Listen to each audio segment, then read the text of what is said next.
All right. What? Where? Oh, okay. Sorry. You're wondering. I went live and then I said, what? Once again, I need a little countdown thing or something.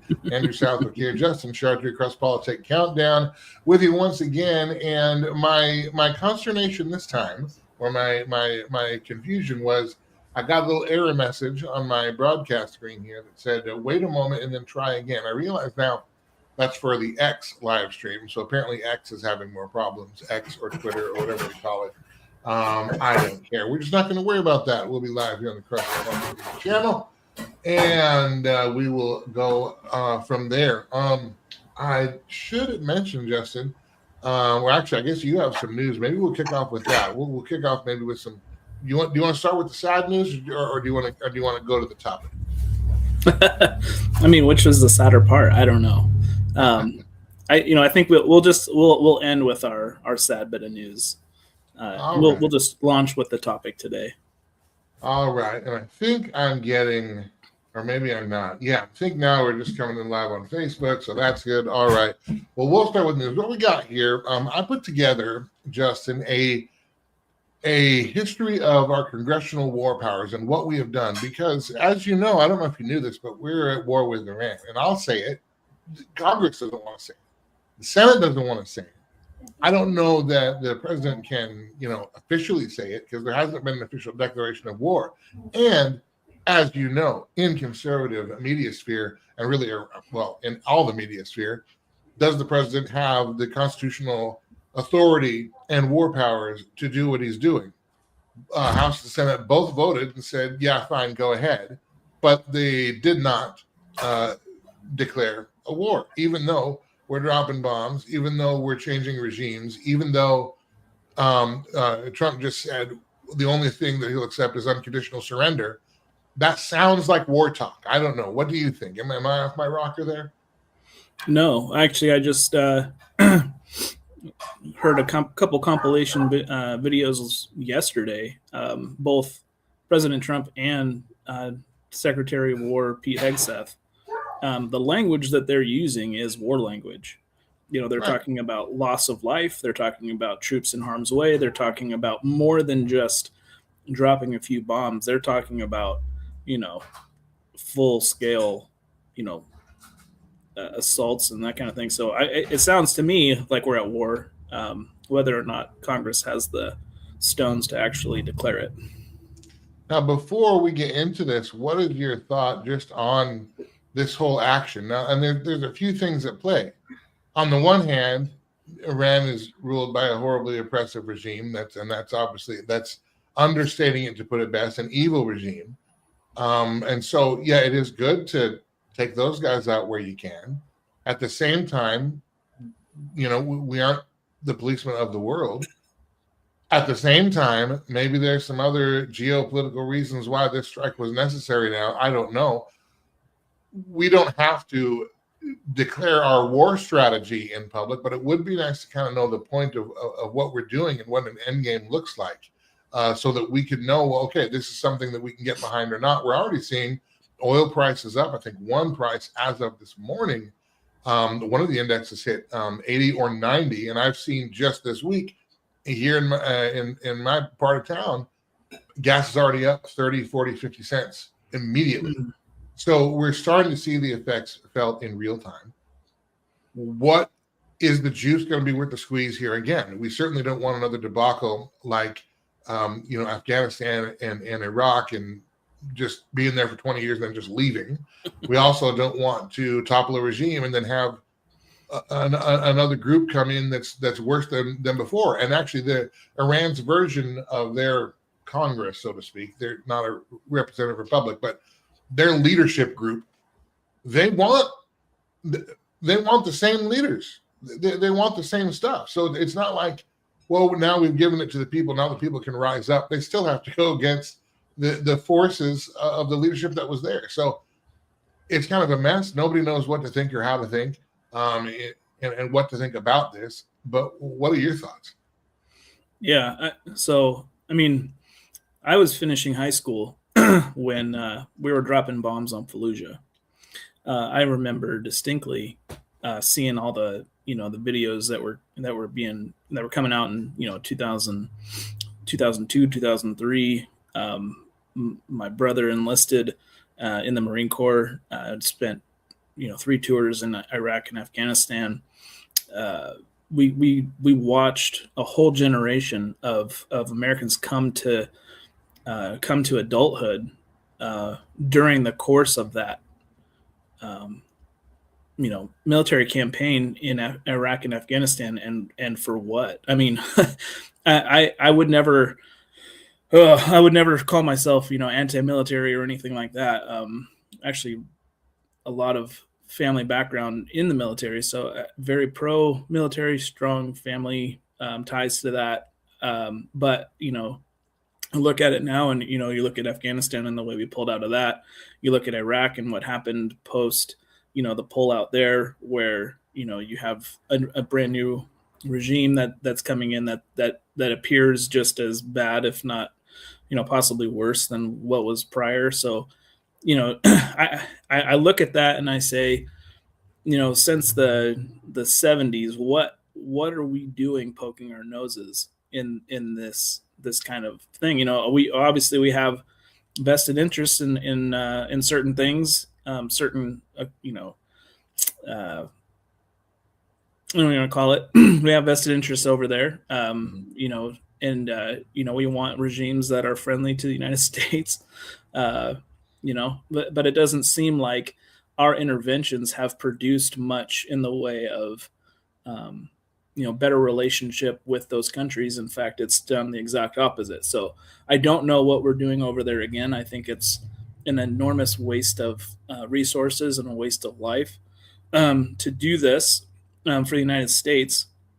We're doing so possibly as a support to Israel, who is an ally to our nation over in the Middle East. And so, maybe there could be an argument made saying, hey, we can support you with resources and weaponry, but why are we putting in American lives in harm's way to do something like this? And you can speculate and say there's the future threat of a nuclearly armed Iran, and especially the Ayatollahs and their very anti-Christian, anti-West stances, that and their desire to bring about their own apocalypse, and their what their religion deems as the end of the world and the final rising of the Islamic cult, whatever you want to call it. There's a lot of things at play, but ultimately, I look at this and I say, why? Why are we stepping foot over there? That's to me, that's the biggest question. Yeah, that is, and really, I don't know. I mean, it's going to sound like I'm bashing Trump. I'm really not. It just in this particular 2.0 of his administration, there's been a lot of that. Why are we doing this? What is the benefit to us? Like, can that be explained at all? What's the benefit to us? What's the benefit to our allies? It's like we get into things, we start doing these things. You can add tariffs to that as well. And then, all of a sudden, actually, consumer goods are up 1%, which is a lot more, or 0.8%, which is a lot more than what they thought. At the same time, we're told, another quick strike, another shock and awe is what they called when George W. Bush went into Iraq. Shock and awe. We thought we were going to drop all these bombs and at 7 a.m. and by 4 p.m. they'd come out with their hands up. Found out that wasn't the case. We are war weary from that, because we're only a couple of years from abandoning Afghanistan, and then here we go again into something that we might get stuck in. We don't know. Now, one of the questions that I have not heard really anybody talk about in mainstream media is, we focus the argument about President Trump specifically, and a lot of it stems off whether you like him or you don't. And if you like him, apparently, if you're card-carrying MAGA, then anything he does, clearly he is second to divine, and we must not question it, even if what he does is something that Joe Biden would have done. If Biden does it, it's bad. If Trump does it, it's good. And here's why. We can do venture socialism better than you. I don't know. But there is one constant between all this, and whether or not he has the constitutional powers and all this other stuff. The one constant denominator is our Congress. And you mentioned that going back to Vietnam, but it actually goes back a lot further. And so I put together a quick history. It's about 10 minutes. I want to play the video here, and then Justin, you can respond in real time. But this is a walk through. Ever since World War II, we actually have not declared war as a nation. Yet we've been in how many? Several. You know, you can go Korea, you can go Cuba, you can go Afghanistan, you can go Iraq, you can do Vietnam.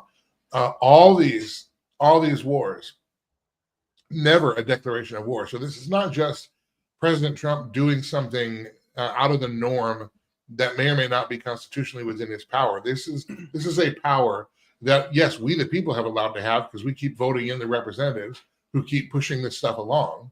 But at the same time, our Senate and Congress has been fine with this going back now 80 years. So I want to play that now because I think the historical context is important here because apparently, and with the votes here just the past couple of days, the Senate and the House not putting any checks and balances on this in terms of, hey, we know we need to actually deliberate this as a body politic and declare war or not.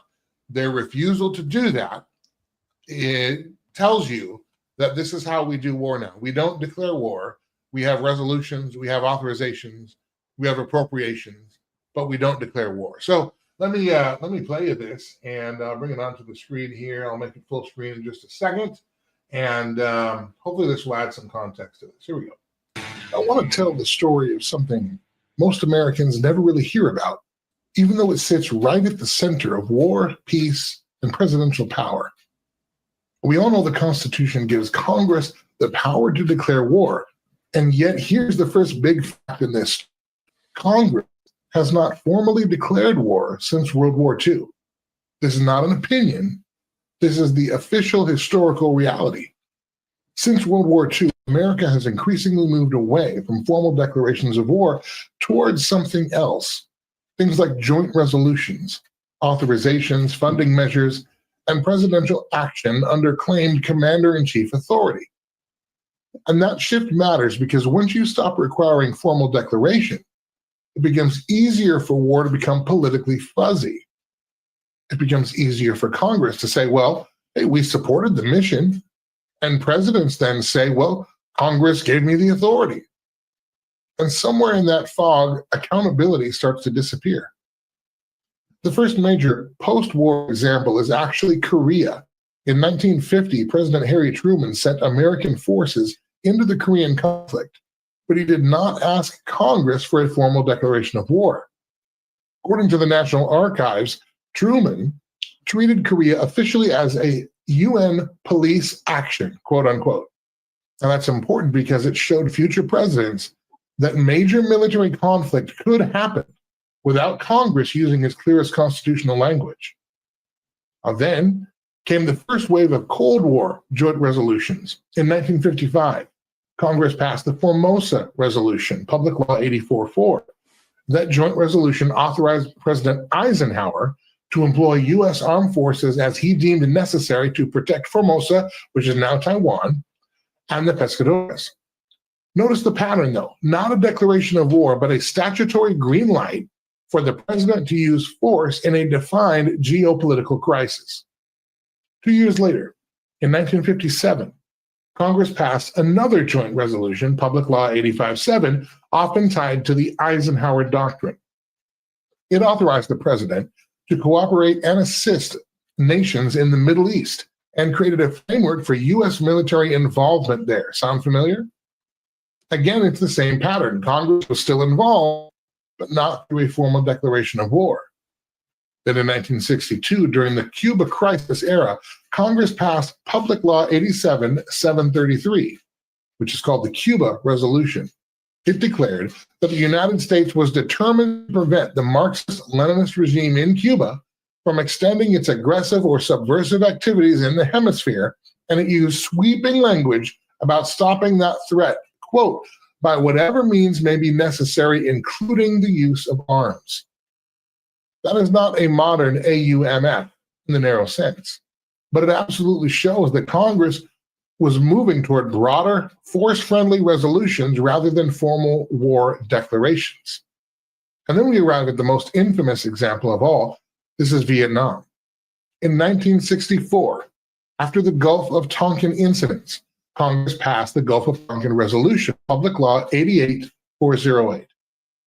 This is the resolution that helped transform a limited American posture into a full-scale war. The text said that the United States was prepared to take, again, quote, all necessary steps, including the use of armed force, to assist in Southeast Asia. The language was broad, and presidents treated it as broad. And this is where the danger of the joint resolution era comes into full view. Congress had not declared war, but it had effectively handed over enormous war-making space to the executive branch. And later, many in Congress would come to regret it. In fact, the Senate's own historical materials note that Congress rescinded the Tonkin Gulf Resolution in 1971, though funding for the war continued until U.S. forces withdrew in 1973. In other words, Congress learned the hard way that a joint resolution can become a political blank check. Now, that regret led to the next major chapter, the famed and often talked about, especially right now, War Powers Resolution of 1973. This was Congress trying to claw back authority. The War Powers Resolution states that the president's power to introduce U.S. forces into hostilities should be exercised only pursuant to a declaration of war, specific statutory authorization, or a national emergency created by attack on the United States, its territories, possessions, or armed forces. And it also created the reporting requirements and the famous 60-day framework that still shows up every time presidents use force abroad, including now with the strikes, Iran. So after years of drift, Congress tried to reassert the constitutional balance, but it didn't stop the drift. In 1981, Congress passed the Multinational Force and Observers Participation Resolution, authorizing U.S. participation in the Sinai peacekeeping framework that was tied to the Egypt-Israel Peace Treaty. This was not a broad war authorization, but still another example of Congress using a joint resolution to approve military participation short of a declared war. In 1983, Congress passed the Multinational Force in Lebanon Resolution, Public Law 98-119, which explicitly served as statutory authorization under the War Powers Resolution for continued U.S. participation in the multinational force in Lebanon. And now you can see the evolution. Joint resolutions had become the practical mechanism for managing military commitments, even while the constitutional declaration of war power sat mostly unused. Then came 1991 and the first Gulf War. Congress passed the Authorization for Use of Military Force Against Iraq Resolution, Public Law 102-1. This is what powered Desert Storm. Again, it was not a formal declaration of war. It was a joint resolution authorizing force against Iraq pursuant to UN Security Council resolutions after Saddam Hussein had invaded Kuwait. This is one reason people often say Desert Storm was authorized by Congress, but not declared as a war in the old constitutional sense. Now you fast forward from here to September 11, 2001. Congress passed perhaps the most consequential joint resolution of the modern era, the 2001 AUMF Public Law 107-40. That law authorized the president to use, quote, all necessary and appropriate force against those responsible for the 9/11 attacks and those who harbored them. And here's the stunning part. According to current compiled text, that 2001 authorization has not been amended in any way. It became the legal foundation then for military operations across multiple countries, across multiple presidencies. One joint resolution passed in the smoke of 9/11 has echoed for decades. Now then, not even a year later in 2002, Congress passed yet another Iraq authorization. This was called the Authorization for Use of Military Force Against Iraq Resolution of 2002, Public Law 107-243. This became the legal basis for the 2003 Iraq invasion. Once again, no formal declaration of war, but a joint resolution conferring major war-making authority on the president. So what is the larger story? Larger story is that after World War II, Congress did not simply stop caring about war, but it changed the way it participated in war. Instead of issuing formal declarations, it increasingly used joint resolutions and other statutory authorizations. In some cases, like Tonkin, those authorizations proved dangerously broad. In other cases, like the War Powers Resolution, Congress tried to restrain presidential power. But over time, the practical result has been clear. The center of gravity in war making has moved away from formal declarations and toward a murkier system of authorizations, appropriations, and executive initiative. And maybe this is the question, maybe this is the question that Americans should be asking. Not simply, did Congress vote on this, but more to the point, what exactly did Congress vote for, if anything? Did Congress declare war? Did it narrowly authorize a mission? Did it hand over a blank check? Did it try to limit the president, or did it quietly let the executive branch take the wheel? Because the history of congressional joint resolutions is really the history of how America learned to go to war without fully saying the words. And that should concern every American, no matter their politics. We're talking about. Well, I'll cut it off there, but that'll give you. Be quiet. Hold on. I got to shut up my own. All right. Sorry about that. I had it going off of YouTube because I couldn't get the thing here in time. But yeah, so we have a long history of this now, and I'm not sure. My concern over all this is really the amount of power that we are condensing into the executive branch.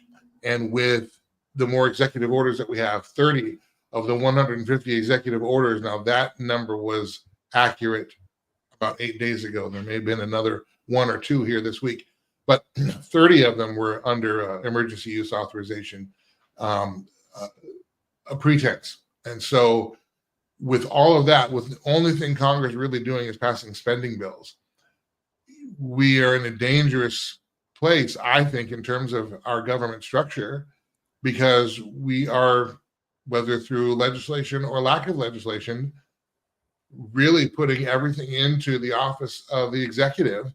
And that does get us a little bit closer to now we have a sovereign and not a president. But I don't know, what's your take from all that and the history of how America goes to war anymore? Yeah, I think to me, the idea that we're even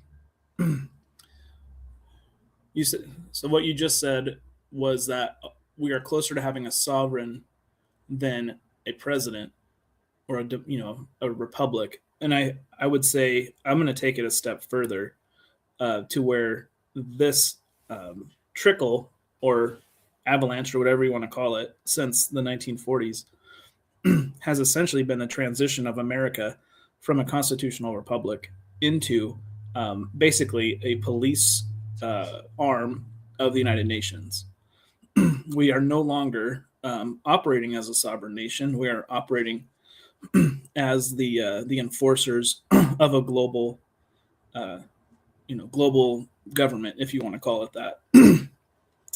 None of the actions, the military actions that we've participated in since World War II, have any kind of cohesive plot line to look at and say, well, this is why we needed the president to have emergency powers. We needed the president to be able to do this. We could do these joint resolutions. You have Far East countries like Vietnam and Korea who don't particularly have any history with the United States, especially up through that point in history. We had some interaction with Far East countries during World War II because of Japan and the attacks that they made against United States soil. But Vietnam, Korea, definitely not involved.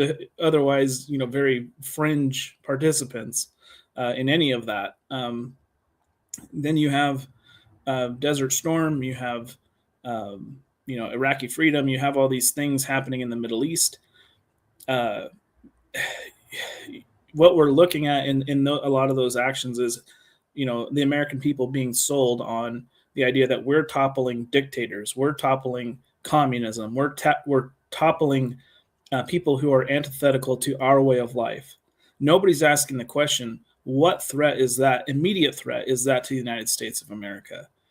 Then you have 9/11, and I think for me the thing that that I remember vividly being the selling point for our military response at the time was, this isn't a declaration of war situation because we're not declaring war on a country. We're essentially declaring war on terror.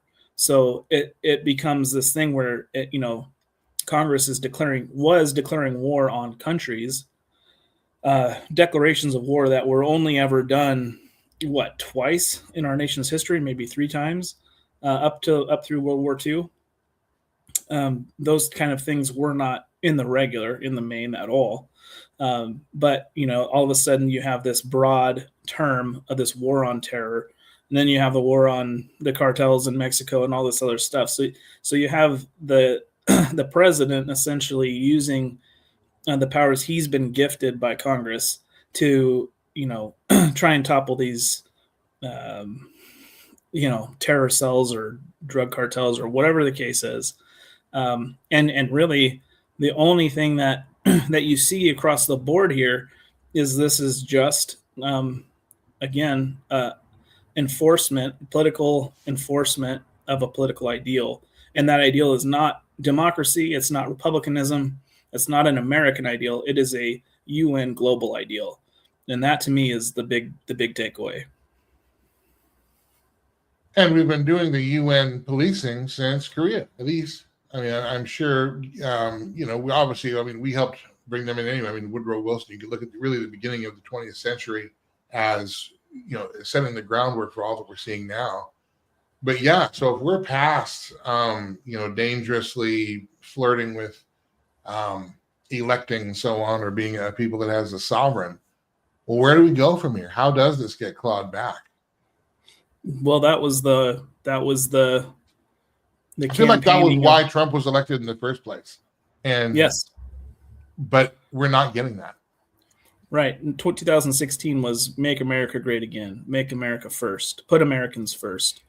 And some of the policies that he put in place were to, restore American jobs, restore American confidence in our economy and those kind of things. And this time it was, Hegseth, even in his speech the other day, said that,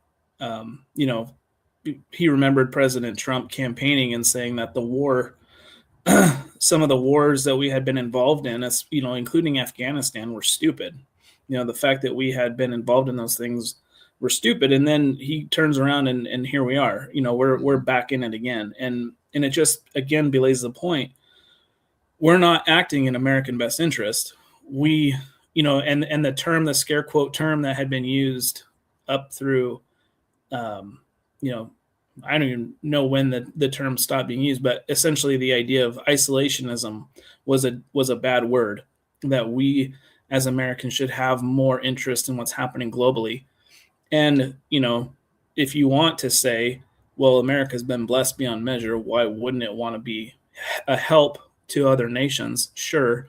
But when does help become, bombs and rifles? So I think humanitarian aid is one thing. I think boots on the ground and military action is quite another. So for us to get our country back is essentially to say, I'll go as far as say we need to sever ties with the United Nations and maybe clear out the building in New York. Yeah, clear out DC as well, I would say. Now, there was, I don't know if it's good. I don't know if it's a harbinger of good or bad. I think it's I think it's going to be a while, several election cycles before we really claw these things back, because we need the people who are allowing it to continue are our congressmen and senators. We are the ones who keep voting them in. So that brings us back to primaries and the importance of primaries. We did see Dan Crenshaw get upset in Texas. Now, his primary challenger, how closely will he be tied to the current prevailing agenda? I'm not going to call it the Trump agenda. It is an agenda. And I think that a part of it is using the Trump administration, and part of it the Trump administration is doing on purpose. So I don't know where Crenshaw's primary challenger lands on a lot of those things. I know he had accused is a strong word. He had criticized Dan Crenshaw for not being MAGA enough. Now, what does that mean? That could be a campaign talk. Who knows? But where I do see a good sign is that some conservatives in some areas now are seeing, hey, if we want something different in DC, we're going to have to send different people. We cannot just keep sending these career politicians back for 3, 4, 5, 6, 8, 12, 16 terms, and they just wither on the vine like Bernie Sanders and Chuck Schumer and Nancy Pelosi, hanging on for every last drench and drip of power. Oh, we got the same people over here. John Cornyn, who's now retiring, but I mean, Grassley in Iowa also retiring. But I mean, we have to get better crop in, because otherwise they have. If Congress thought that President Trump was acting unconstitutionally, they have mechanisms with which to balance that and to curb that. But clearly they don't, or probably more, what I would think would be more accurate, I don't think they care. I think in a lot of ways we are very post-constitutional as a society, as a country, and that if we have the will to do something, we'll do it. If we don't, we won't. We pick and choose the laws we enforce. We pick and choose what illegal means based on the context, circumstance, or person it's about. And we are clearly picking and choosing what parts of the Constitution we're going to apply when it comes to our military efforts around the world. Yeah, I think, something that you said kind of just made me think. We have the Congress that we want as a people, which is a passive, hand off the buck Congress, because we are a passive hand off the buck people. What it would require is for American citizens to be willing to first govern themselves, and then elect governing leaders who have a desire to govern our nation. And that is a 100 senator and 300 plus House of Representatives, not to mention state houses and state houses and state senates, across the country that have a desire to rule over their local states and then municipalities. So it goes back to the conversation we've had several times on this show. Governing starts locally and then spreads outward. And so it's a reversal of our current, model. It is. Now, all that being said, and I'm just curious your quick take on this, and then we probably ought to wrap up here. But we are in this now, and like any mess we get into, look, I want to win. I want the best outcome. I want the best outcome for America. I want the best outcome for the people of Iran, who seem the ones who would like to be liberated from their oppressors. I hope that can be real. I pray that can be real for them. I'm not sure, because I haven't seen the evidence in recent decades of our inserting ourselves around the world that we, when we went into Iraq under Bush 43, I know that we thought that coming out of there were going to be McDonald's and Starbucks on every corner down, Iraq Main Street. And it wasn't the case. In fact, it almost seemed like we were so unprepared for the pushback that just the cockroaches who were slinging rocks from slingshots were able to hold us back. And it just shows that I don't know if it's just a bravado or what it is, or what kind of UN working behind the scenes we don't know about, or whatever cabals are going on that we're stooging for, or whatever.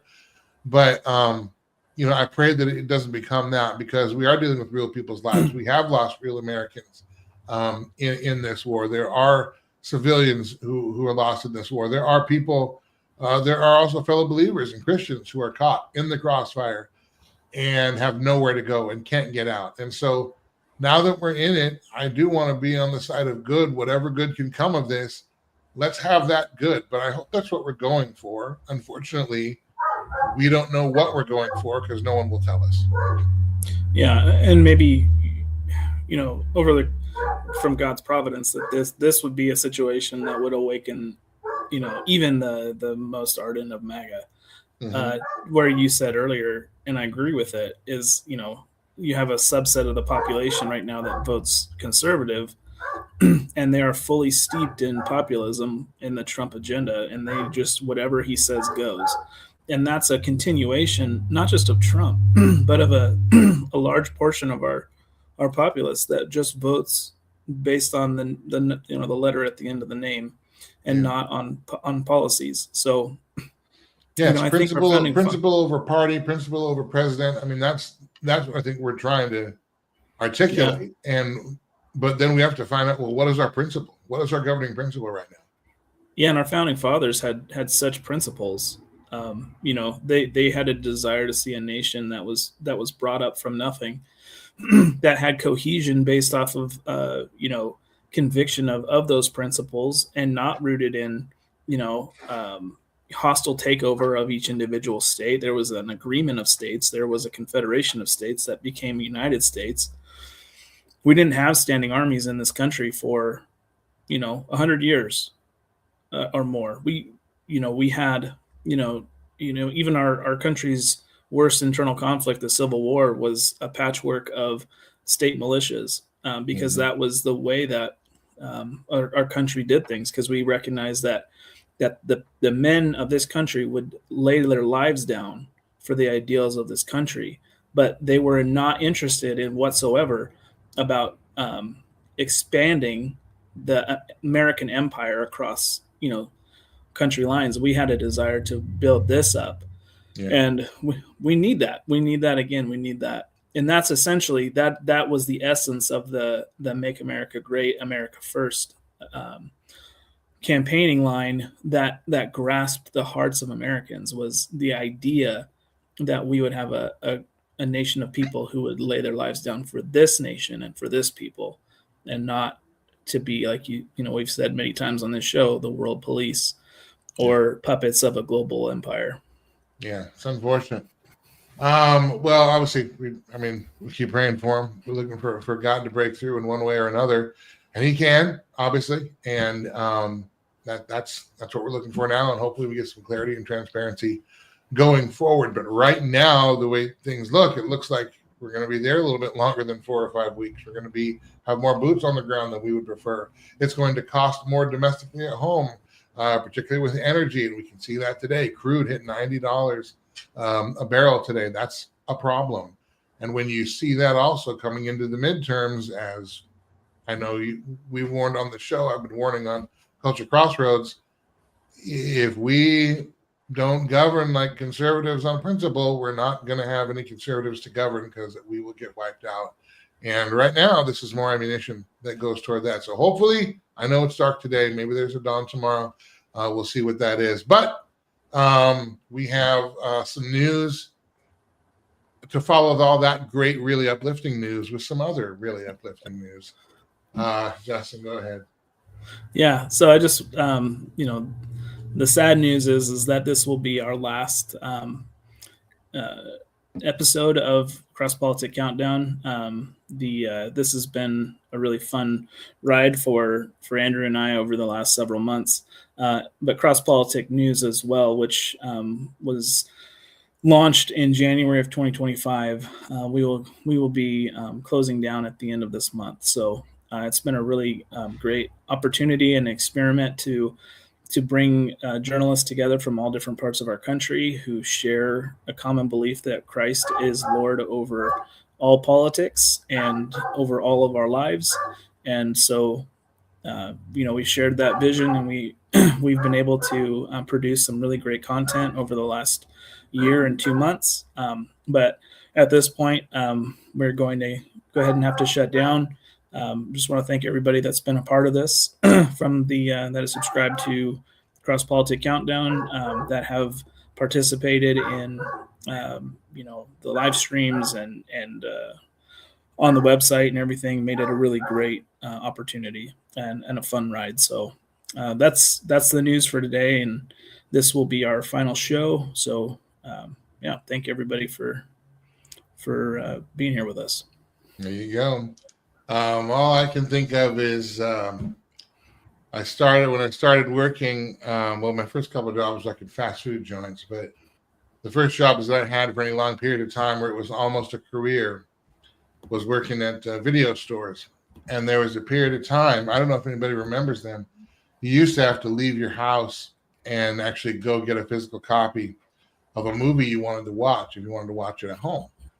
And while you're also busy telling your grandparents, how to set the clock on their VCR that you got them for Christmas. But that's a whole other thing.